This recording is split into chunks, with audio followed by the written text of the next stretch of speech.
My dear students, today I am going to discuss in brief about Memorandum of Association and Articles of Association under Companies Act 2013. Actually, whenever a company is being incorporated with Registrar of Companies, some documents are to be filed with the Registrar of the Companies. Among those documents, two documents are vital. Number one is Memorandum of Association and number two is Articles of Association. So today I am going to discuss in brief about what is Memorandum of Association and what is Articles of Association. First of all, let us discuss about Memorandum of Association under Companies Act 2013.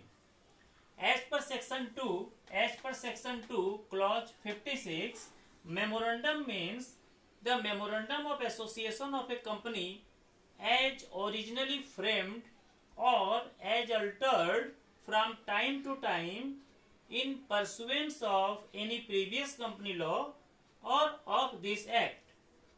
So actually, memorandum of association is the main document, is the key document, is the fundamental document and most important document containing many vital information and details about the company. It is also called Charter of the company. It contains various clauses. What are those clauses? Number one is name clause. Number two is situation clause. Number three is objects clause. Number four is liability clause. Number five is capital clause. Number six is subscription clause and also nomination clause. Let us discuss all these clauses in brief. Name clause means the name of the company with the last word limited in the case of a public limited company or the last words private limited in the case of private limited company. Likewise, situation clause, it means the state in which the registered office of the company is to be situated. Number three, object clause, it means the objects of which the company is proposed to be incorporated and any other matter considered necessary in furtherance thereof. So, these are three important clauses of Memorandum of Association. Again, there are other clauses. Number four, liability clause. The liability of members of the company, whether limited or unlimited.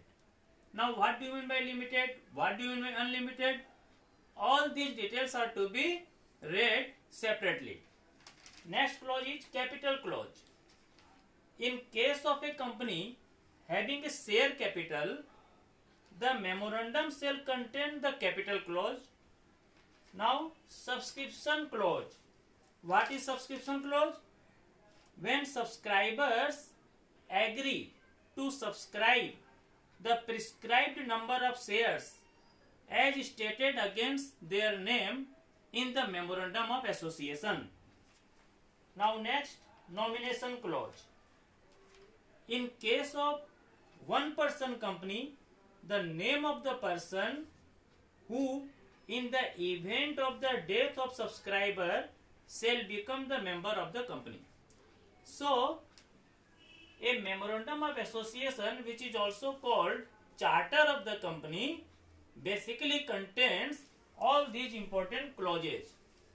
In general sense, Memorandum of Association is also called Constitution of the company. Each and every clauses clearly defined the vital information, the important details about the structure of the company in this Memorandum of Association. Now let us try to understand what is Articles of Association. Again, see here, section 2, clause 5. Section 2, Clause 5 of the Companies Act 2013. Articles means the articles of association of a company as originally framed or as altered from time to time or applied in pursuance of any provision, any previous company law or of this act. So actually articles are the rules and regulations framed by the company for its own governance. The articles shall contain the regulations for the management of the company. So this shall contain such matters as may be prescribed under company's rules. It includes the regulations contained in Table A in Schedule A of the Act as applied to the company. So a company may include any additional matter in the articles which is considered necessary for the management of its own affairs. So basically the articles of association of a company are its bylaws or rules and regulations that govern the management of the internal affairs of the company, or we may say to conduct its business. It defines the powers of management of the company, rights of the members of the company, board of directors, share capital, how to issue, how to issue public issue, how to go for public issue, how to issue right shares, how to issue bonus shares, how to appoint directors, how to appoint MD. So every affairs in respect of internal management of the company are contained in the articles of association. So in this way we can say that memorandum of association lays down the scope and powers of the company, whereas the articles governs the ways in which the objects of the company are to be carried out and can be framed and altered by the members. The articles of a company are subordinate. The articles of a company are subordinate to the memorandum of the association of the company. So various standard forms of memorandum have been specified in Table A, B, C, D and E in Schedule 1. I again repeat, various standard forms of memorandum of association have been specified in Table A, B, C, D and E in Schedule 1. The memorandum of association of a company shall be in any of such forms as may be applicable to it. Likewise, various forms of articles have been specified in Table F, G, H, I and J in Schedule 1, and the company may apply any of these articles as per its applicability. Thank you so much.